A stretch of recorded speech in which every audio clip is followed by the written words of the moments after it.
Hello, everyone. I want to talk about a touchy subject, and it's when uh, an individual is disconnected from a family member. Let's just say two sisters, two brothers, mom, son, daughter, dad, etc. And one of the individuals comes up with a end of life diagnosis that they don't have long to live. And so others step in. Maybe let's just say it's two sisters. So one sister has a cancer diagnosis, end of life is they're at stage 4, etc., and they have not had a relationship for some time.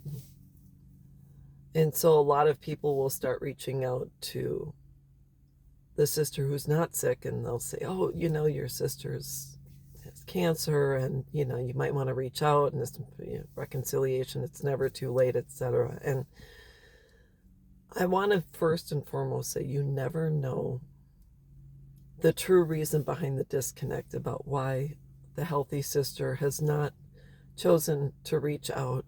And I'm just going to give you my story with the hopes that this helps alleviate guilt and shame from someone else. I have 3 sisters. From what I was told, my oldest sibling has an end of life diagnosis. I'm not going to share it because that's her diagnosis and not mine. So, anyways, I've run into multiple people who have said, she's at stage 4, etc. You might want to reach out. This might be your last chance. And I'm just going to share my story with the hopes of helping others who may be walking in my same shoes. So, my sister and I were never really particularly close. Um, from what I remember in childhood, she struggled more so than I did. I tended to have an easier go in life with various situations. I never, ever would cause intentional harm to someone. Never, ever would I say to anyone, oh, you're stupid, you're dumb. I would never degrade or make someone feel less than. But for some odd reason, she was my childhood bully. And so I don't know why, because I was actually a nice girl. And if you talk to anyone in my family, they'll tell you the same thing. I was very sweet. All my yearbooks said it. My teacher said it. My friends said it. And you're a nice girl. And so my sister and I were just never close. And so then I was sexually assaulted in the military. Um, my kids ended up disconnecting from me.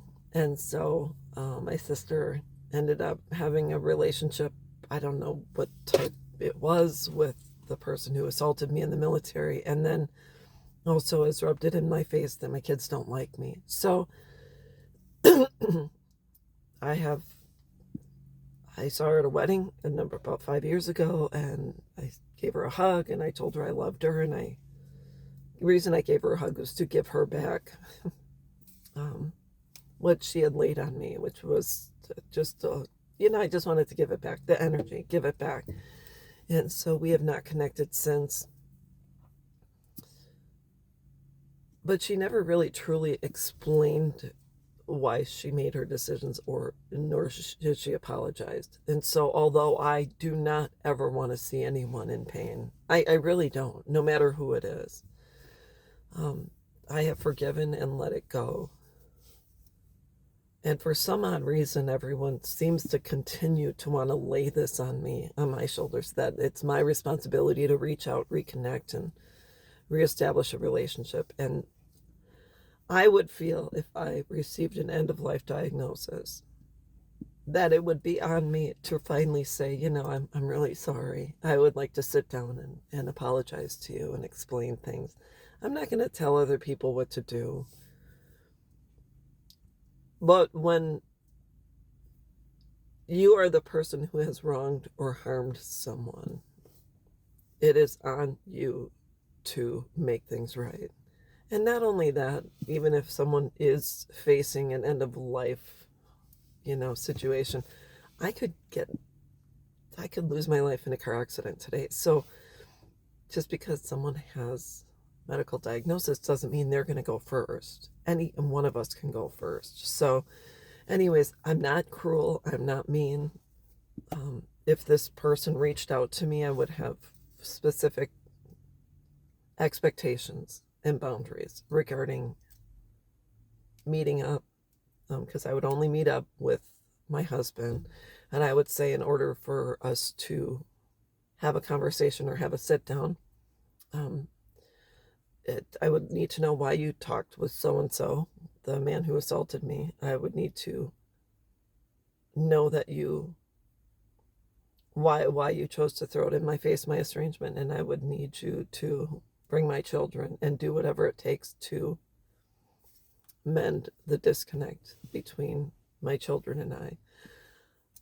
Those are kind of a couple of expectations I have, so we can walk into a situation with expectations, with saying, I will sit down and talk with you if these conditions are met, and that's it. I don't wish anyone ill. I don't want anyone to suffer, but I'm done being the punching bag for everyone else, where everyone else feels they have the right to tell me that I need to take steps. That's all there is to it. I hope, my sister gets better, and I don't want to see her suffer.